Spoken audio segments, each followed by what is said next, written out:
C'est pas Rihanna, c'est Rihanna, salary. Aujourd'hui, voyons le nom que prend l'argent selon le contexte. L'argent, c'est quoi? D'abord, ce n'est pas money. Money, j'entends ça très souvent. Dites money. Money. Money. You could start with a money salad? Mais selon le contexte, l'argent peut prendre différents noms. C'est ça qu'on va voir aujourd'hui et je vais vous faire un petit quiz, c'est-à-dire une petite interrogation. Chaque fois, je vais vous donner 3 à 5 secondes pour trouver le nom que l'argent prend dans le contexte précis. Alors, à vos carnets de notes, ready, let's go.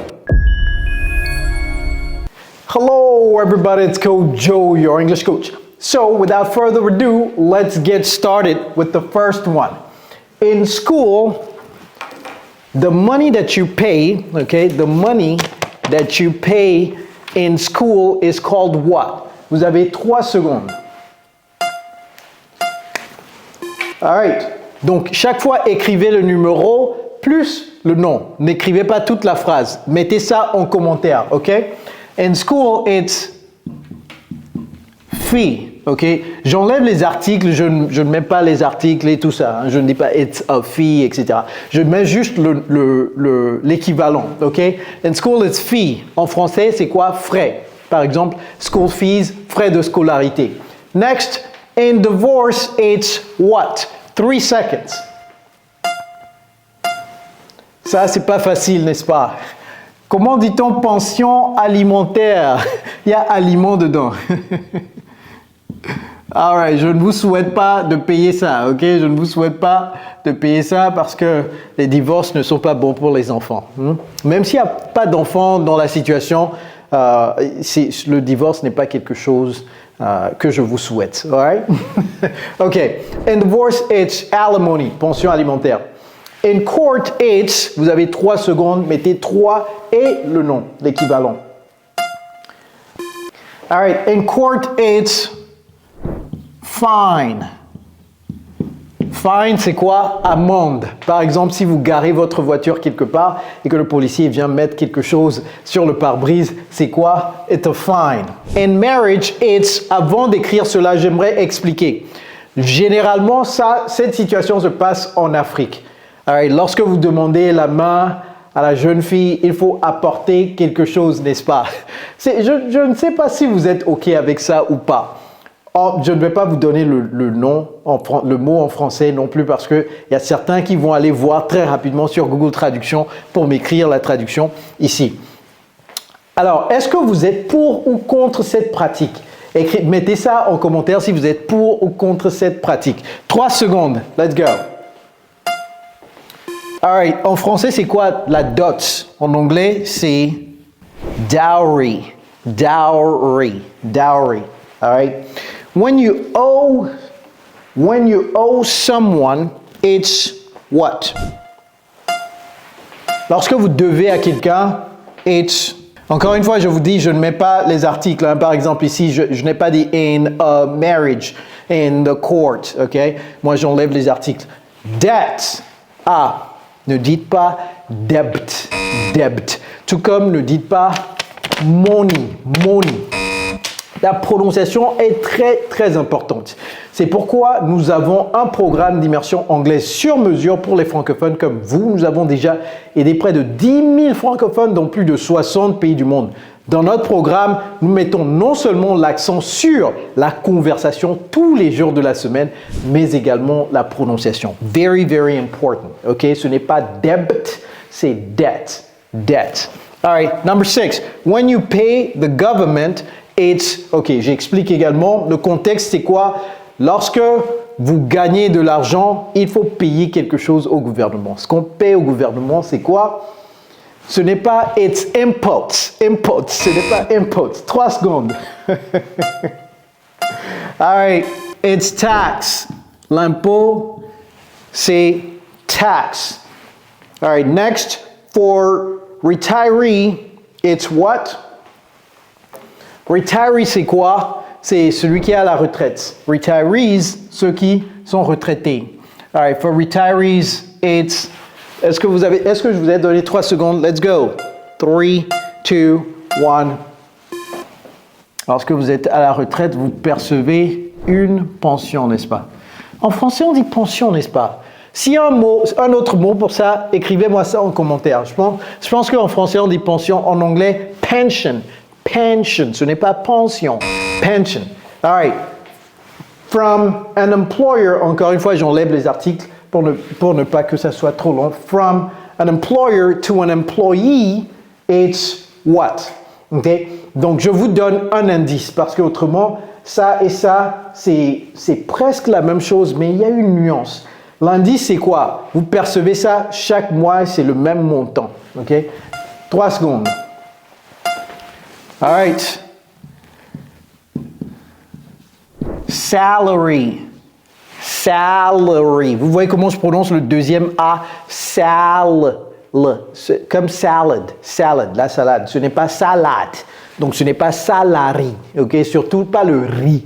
C'est pas Rihanna. C'est Rihanna. Salary. All right. Donc, son petit frère. From master to subordinate. Subordinate, master to subordinate, ça, je mets ça comme ça pour faire la nuance. Sinon, c'est toujours employer-employee relationship. 3 secondes. All right, c'est le petit frère de salary. C'est quoi? Ça, ce n'est pas wag, non, c'est wage. Wage, c'est la rémunération. Et en anglais, est-ce que vous savez la différence entre salary et wage? Faites pause. Pause de vidéo, écrivez-moi la différence que vous connaissez. Ne cherchez pas ça sur ChatGPT, ne cherchez pas ça sur Google avant de le mettre, ok? Bon, je vous explique. La différence, c'est que ça, c'est un montant fixe. Et ça, c'est un montant variable. Ça varie en fonction de l'heure que vous avez. Donc, par exemple, ça, on peut vous dire, vous êtes payé à $15 de l'heure. Donc, si vous faites 10 heures, vous êtes payé $150, ok?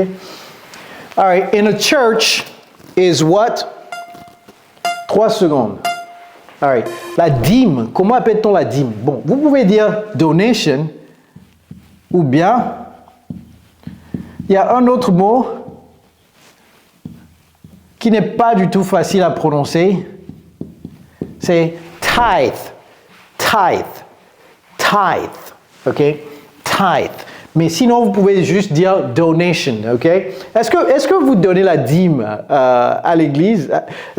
Qui donne la dîme à l'église ici? Mettez-moi ça en commentaire. Put it in the comment. All right, number 11. Donc, écrivez toujours le chiffre plus le nom. When borrowed from a bank. Donc, ici, vous faites un emprunt auprès de la banque. Comment est-ce qu'on appelle cela? 3 secondes. All right. Un emprunt à la banque, c'est a loan. Ce n'est pas loan, c'est loan, a loan. All right? When offered graciously after a good service, it's... Ici, vous n'êtes pas obligé de donner ça. Vous allez au resto, par exemple, on vous sert un plat magnifique, le serveur fait un très bon travail et vous lui remettez ça. Ça, c'est beaucoup, hein. Donc, vous lui donnez ça, c'est quoi? En français, c'est un pourboire, mais en anglais, c'est quoi? Tip. Ou bien tips. Vous pouvez mettre un S à la fin également. A tip. You give the waiter a tip. Le serveur, the waiter. You give the waiter a tip. All right? All right, number 13. When illegally offered for a service, it's what? Donc d'abord, ici, il y a le mot illégal dedans. Donc, ce n'est pas quelque chose qu'on doit faire. Ne faites pas cela, ok? Ne faites pas cela. Identifiez juste ceux qui font cela. Mettez leur nom en commentaire pour moi. Mais nous, en Afrique, nous sommes des experts dans ça. Partout dans le monde, hein. Ce n'est pas seulement en Afrique. Je ne vais pas nous saboter comme ça. 3 secondes. All right. Pot de vin. Vous offrez un pot de vin ou bien des sous de table. Il y a plusieurs noms. Écrivez-moi les noms selon vos pays.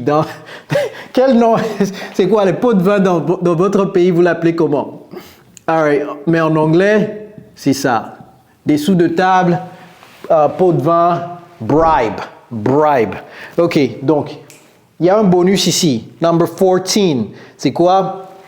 Ça, c'est pas populaire parce que c'est pas tous les jours qu'on kidnappe les gens, n'est-ce pas? To a kidnapper. A kidnapper. Vous voyez comment je prononce ça? It's. Donc quelqu'un vous kidnappe là.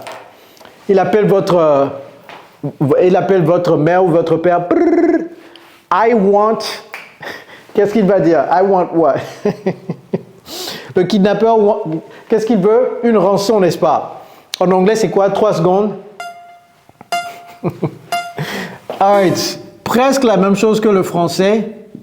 Ah, les sorciers. Je savais qu'il y avait au moins un sorcier gazou qui regarde cette vidéo. Pourquoi les sorciers perdent leur temps comme ça à m'envoyer des attaques? Hein? Voilà la différence, c'est quoi? Le M. Donc ce n'est pas N en anglais. Ransom. Ransom. Prenez une capture écran rapidement. Ah, guys. Learn these words and start using them. Et si vous avez aimé cette vidéo, c'est sûr que vous allez également aimer celle-ci. Alors cliquez ici immédiatement. Let's go, Joe, your English coach. Take care, guys.